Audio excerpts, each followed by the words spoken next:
7 and 7 Is. Snoopy amusingly calls 7 and 7 Is drum tune in his interview with Pete Kurtz. Think of it as a number where the drums are like a lead instrument being played, like Wipeout by the Safaris, Kenny's last band. Fun fact, the only Love album to offer a plug on the label was Da Capo. It reads, Love uses Vox amplifiers and Mosrite guitars. It says so right on the back of the album, and so you know it's good.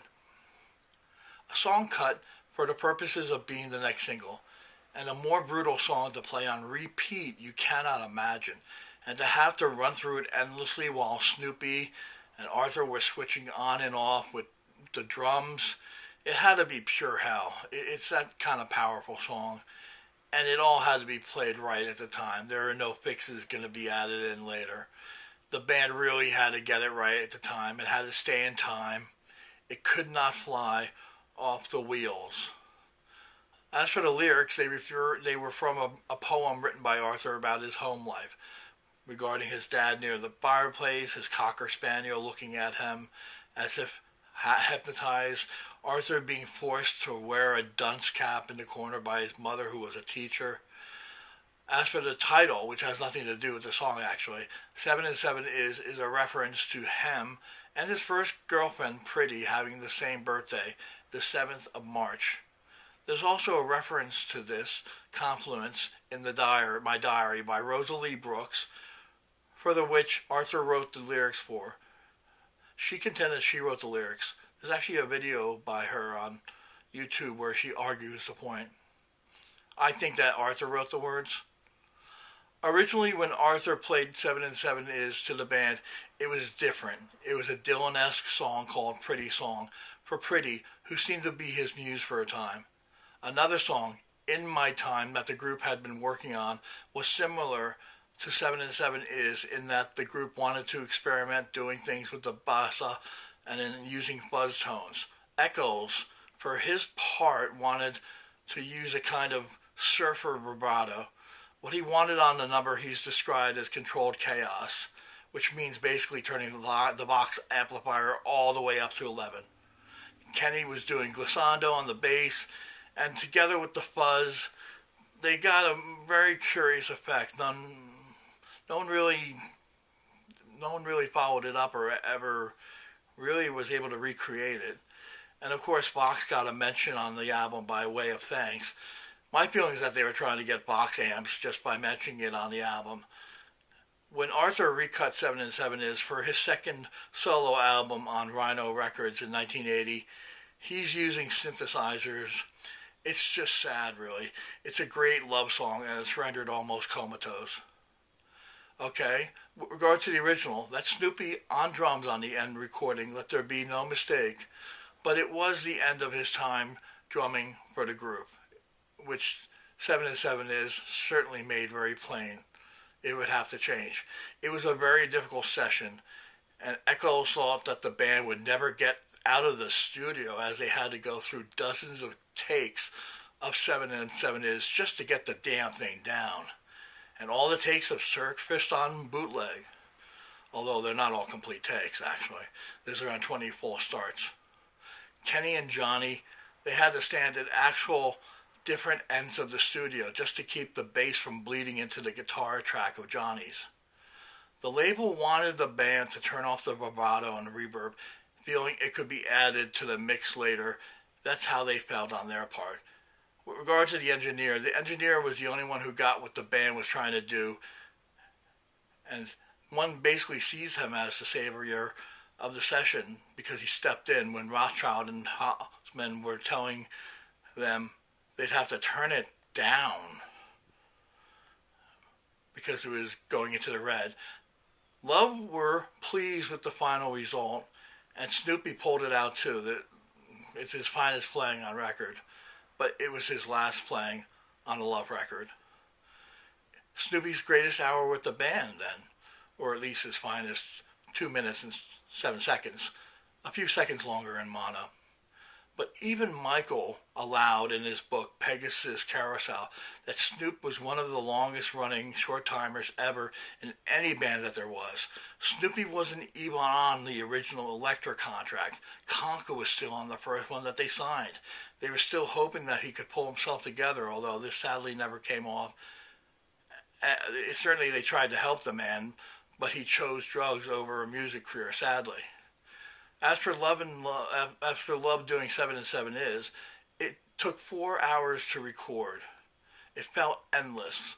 Michael felt that what gave the track its power was Kenny sliding into those two notes at once, octaves, and that made the song very, very powerful indeed. With regard to the bluesy coda played at the end, the bluesy coda was a song written by Johnny at 13, and it sounds to me like a take on Sleepwalk, actually. Brian had just started to kick into it on the session, and it runs for a little bit longer in mono, but it's frustratingly brief.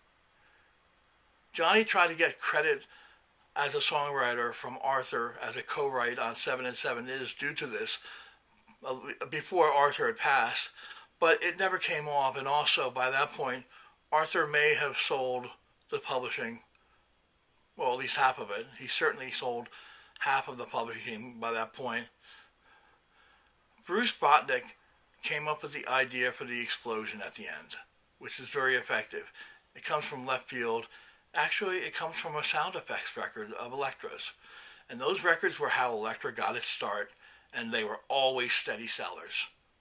Other such sounds would appear on the rest of Da Capo's first side, like a champagne bottle pop, Christmas bells on Que Vida. The controlled chaos of the finished track was deliberate. They really did want the sound that loud, pushing into the damn red.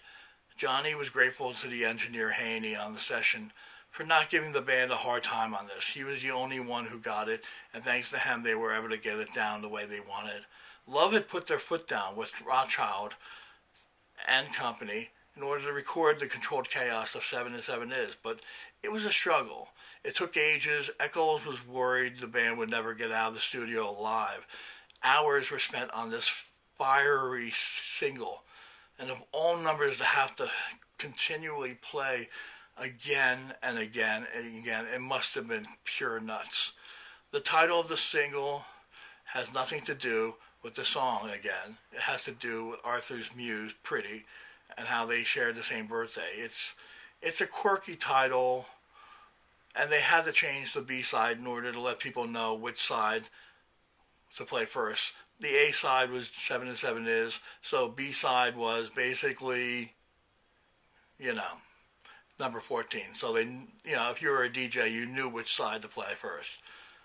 With regard to Arthur singing, he's taking on a forceful vocal persona. It's like the voice of God declaiming Revelation of Paul. It is similar to the voice he uses on My Little Red Book, but boy, it really hits hard. It hits very, very hard indeed. It repeats listening to that vocal. He was becoming just a wonderful singer, And 7 and 7 is, 7 and 7 is, that hit you. That hit you pretty hard. It was like the voice of God, coming through, blah blah blah. And you would hear that later on the next album, on House Is Not a Motel, which is a serious song that maybe on first glance doesn't necessarily appear to because of the strange lyric and the truly odd title. Was the title a reference to A House Is Not a Home by Burt Bacharach? The lyrics on 7 and 7 are autobiographical by Arthur. Even the dog in the song had a name, Flash, and his eyes really did have a glow to them by all count, and it was truly like he was hypnotized. As for Johnny Eccles, he would be going over to Arthur's house, and it would be a homey scene out of Leave It to Beaver. This is reflected in the lyrics to 7 and 7 is. Also, it seems to have kept with Arthur. Arthur would be called by Snoopy later in his life. Snoopy, who kept in touch with Arthur later in his life, seems to have been really the only member of Love who have kept in touch with him. He'd be calling Arthur And Arthur wouldn't be able to talk. His family would be sitting down. They'd be watching Carol Burnett. But the song had been a trial, just getting it down with the levels kicking into the red. It was released July 1966, and the single made it to 33 in September. And there was even sheet music released for it. You can find reprints of it in the castle. But clearly a new drummer was urgently needed. There was going to be a drum solo on the new record, and heaven help love if cutting the lengthy John Lee Hooker, what they called the Jam Live, turned out to be as onerous as the short 2-minute single. It seemed like a good idea at the time.